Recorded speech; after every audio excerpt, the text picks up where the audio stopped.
Welcome to the European podcast by EURACTIV Poland. Today we'll look into the newly introduced media tax that is widely seen as another nut in the coffin of the Polish liberal democracy.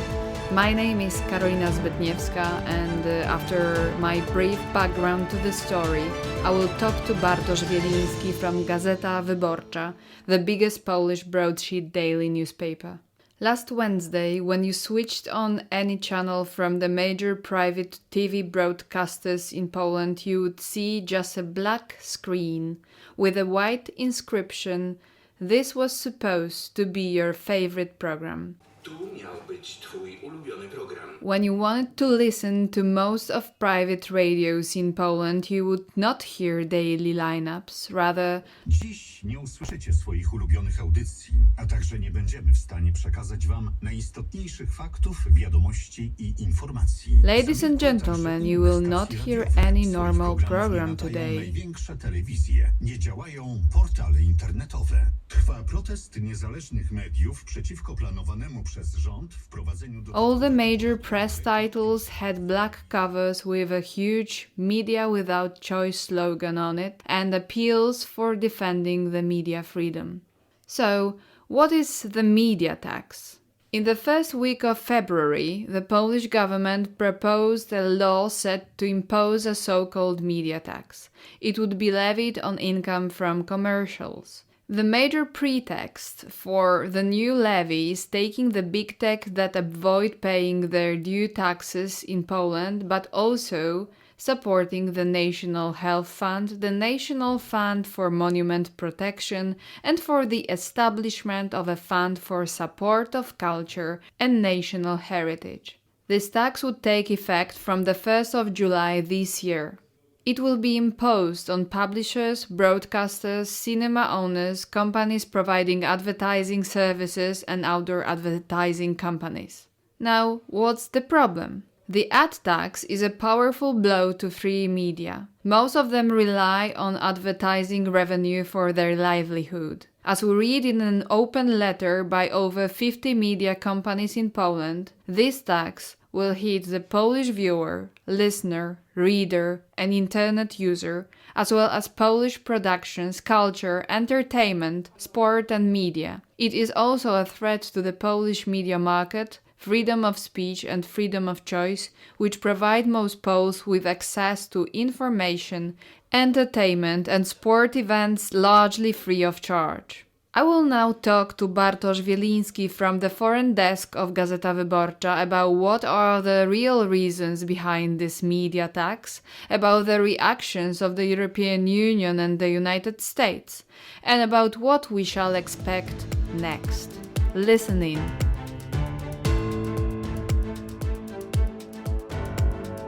The Polish government wants to introduce a new tax on the media levied on income from commercials. Major private media outlets unitedly protested against this measure last Wednesday with an unprecedented 24-hour blackout. Also Gazeta Wyborcza.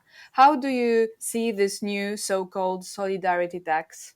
I wouldn't call that tax. This is kind of exhaustion. This is a measure the Polish National Conservative government wants to take in order to quell the freedom of media in Poland.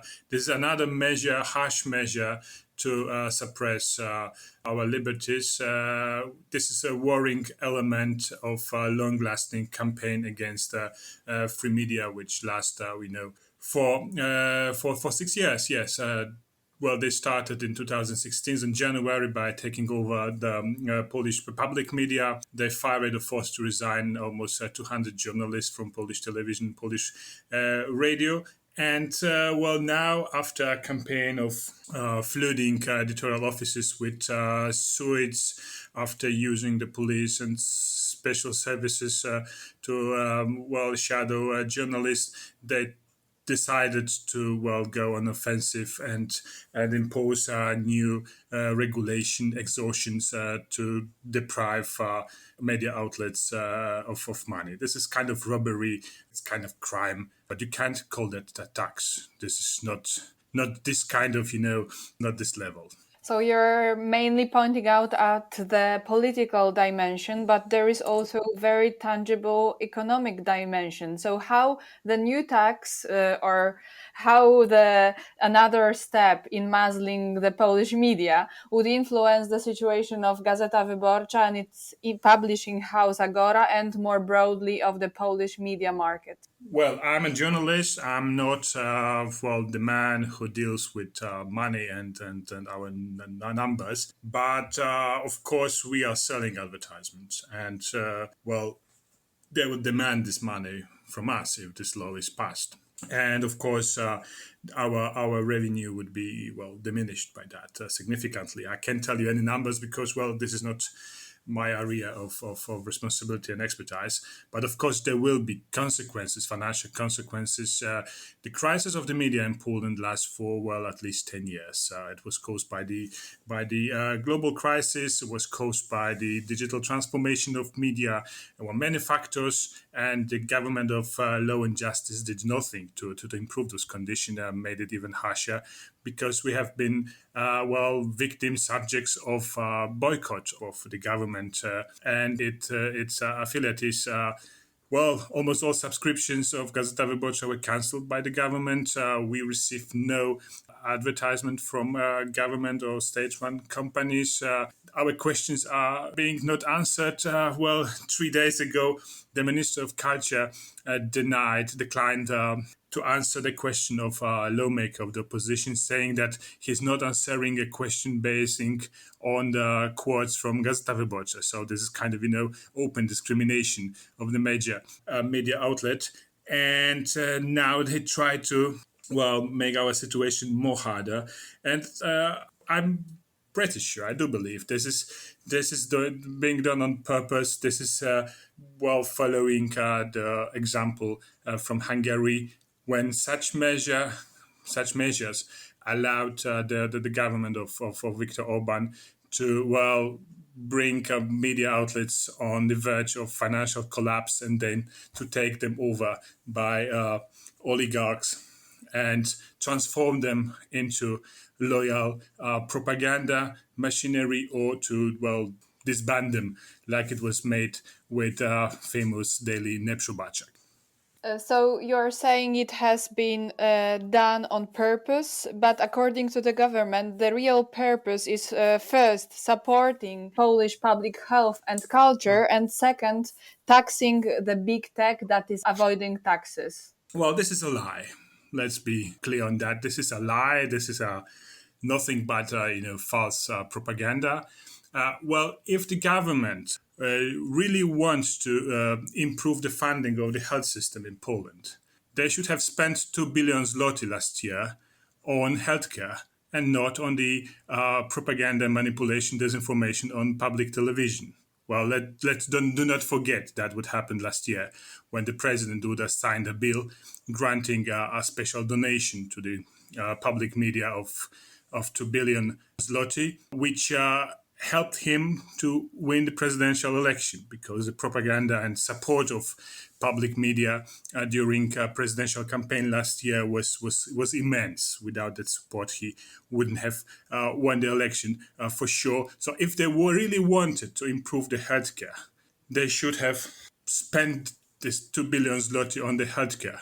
And we were, in February, when the bill was signed, we were really at the beginning of the pandemics. The pandemics were closing to Europe, was closing to Poland, and they decided to give this money to TVP for the propaganda, to pay for that. And if they really wanted to do something with Google and Facebook, they should have introduced the digital tax. But they have resigned, and they have received a lot of pressure from the United States 2 years ago. And then they decided to abandon this project.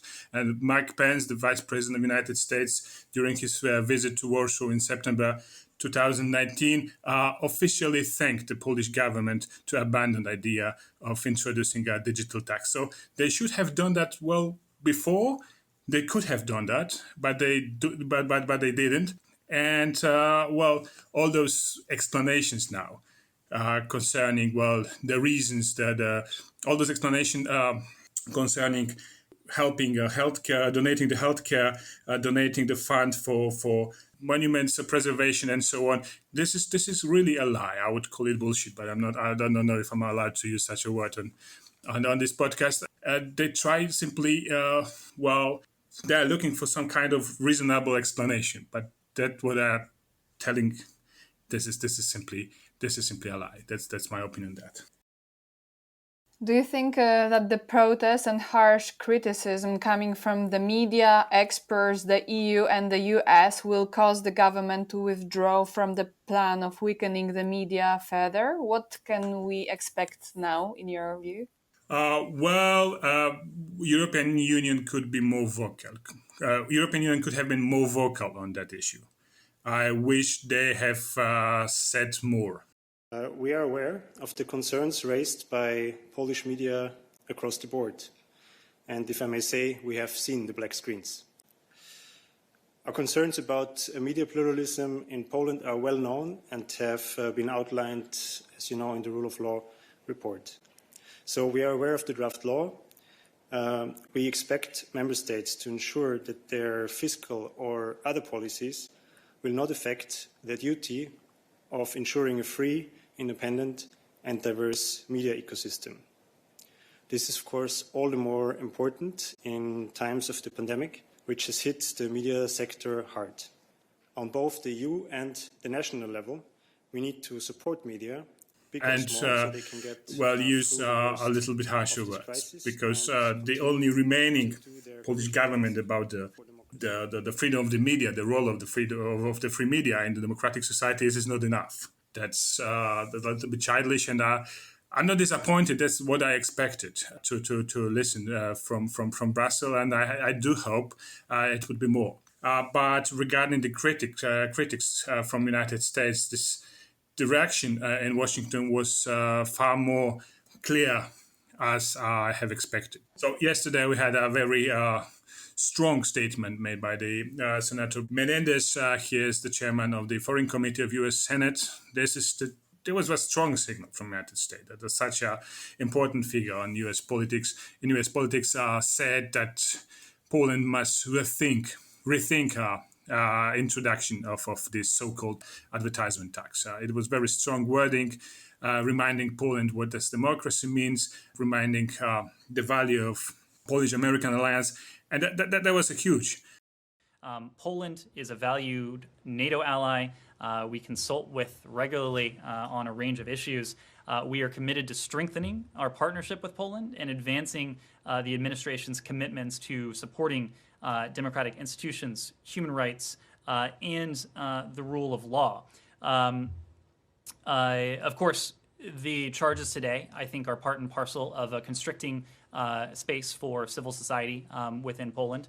So we do have broader concerns, including the proposed media tax that has been unveiled recently as well. As I was saying, in the context of a very different media crackdown, we're committed to supporting a diversity of independent media voices and opinions, which we believe are essential to vibrant democracies. And also the statement of the press secretary of U.S. State Department went very far. So I could only remind that I could recall that before the change in Washington, before these elections, we had some critics made by the State Department, or after that made by U.S. Ambassador to Warsaw, Mrs. Mosbacher. And when this critical opinion were formulated by U.S. officials, Polish government immediately changed its mind regarding the Holocaust law, regarding some other laws. Uber law, for instance, they wanted to ban Uber in Poland and decided not to do after talking to U.S. ambassador, after receiving a letter from her, if I remember that correctly.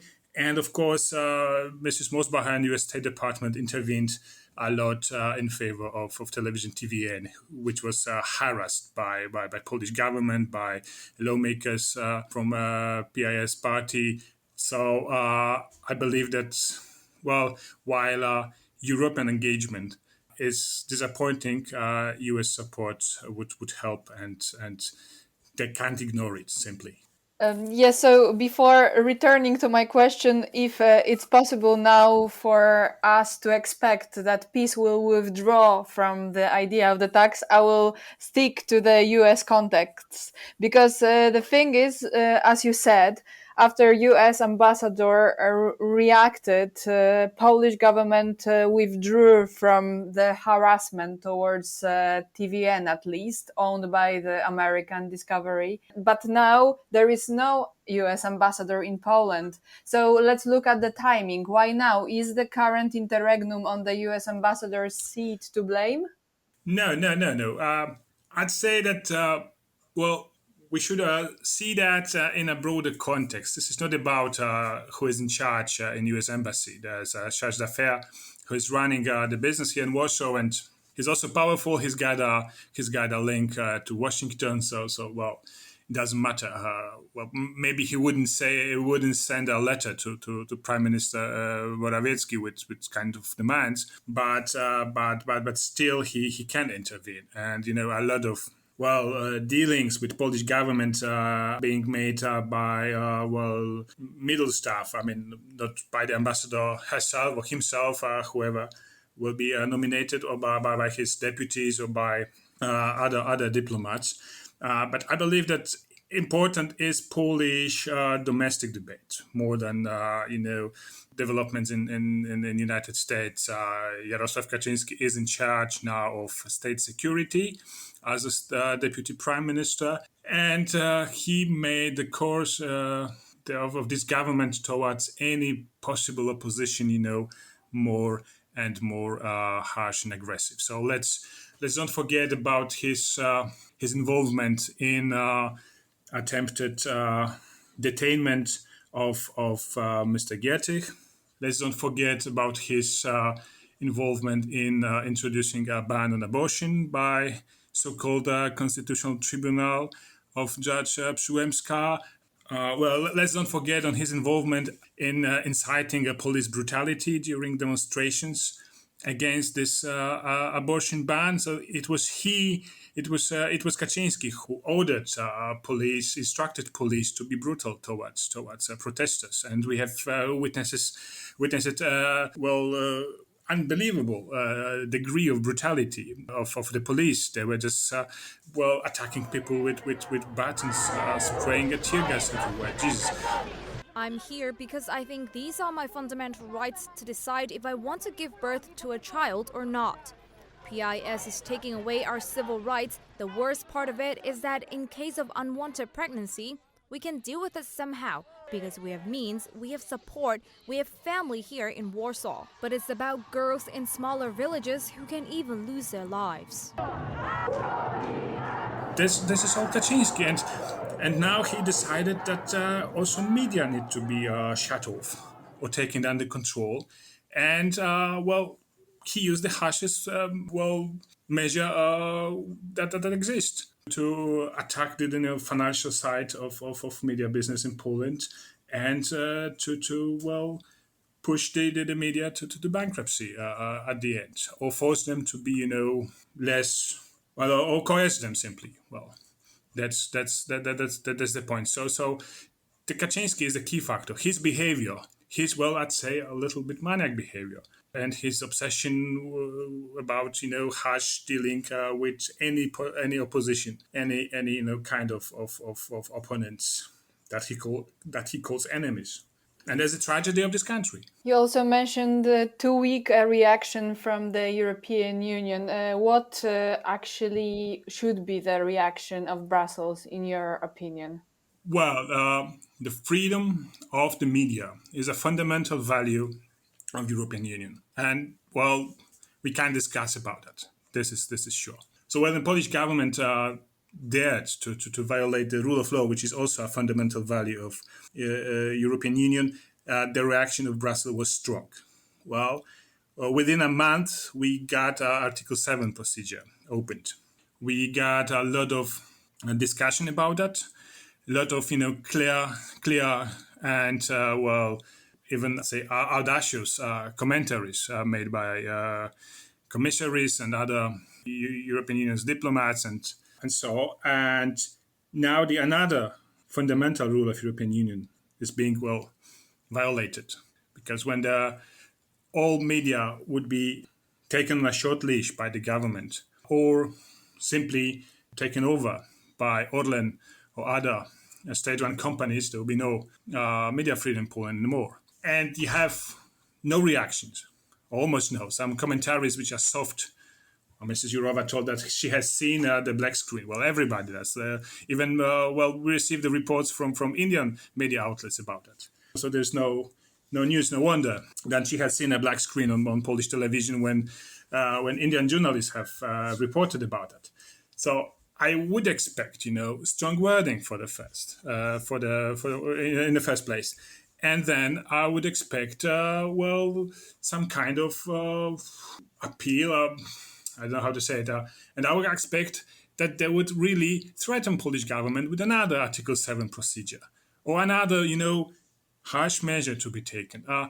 Poland is not Hungary. This is not a, small-sized country on Europe peripherals. This is an important member of this, complex unity which European Union is. And if there will be a total collapse of democracy and rule of law or total disrespect of European values, that would endanger the whole community. And they need to remember about that. And I have the feeling that Mrs.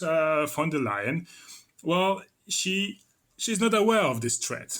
That, I don't know, maybe her, German perspective makes her hard to be, more exiging of Poland. That her German perspective, makes her hard to push Poland too far to demand something from Polish government. Maybe there's a kind of personal link. I have heard about it. There's a kind of personal friendship link between her and Mr. Morawiecki, Polish Prime Minister. She was elected only because PiS supported her. The lawmakers in European Parliament from PiS voted in favor of her candidature. But still, she must be aware what will happen, that after dismantle of independent judiciary in Poland, they will dismantle free media, and soon we will have a country, run like authoritarian state.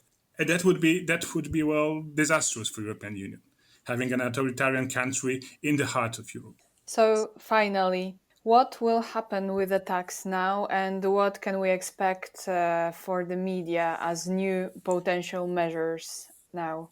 Well, it all depends on what Mr. Gowin would do, and probably he won't support that.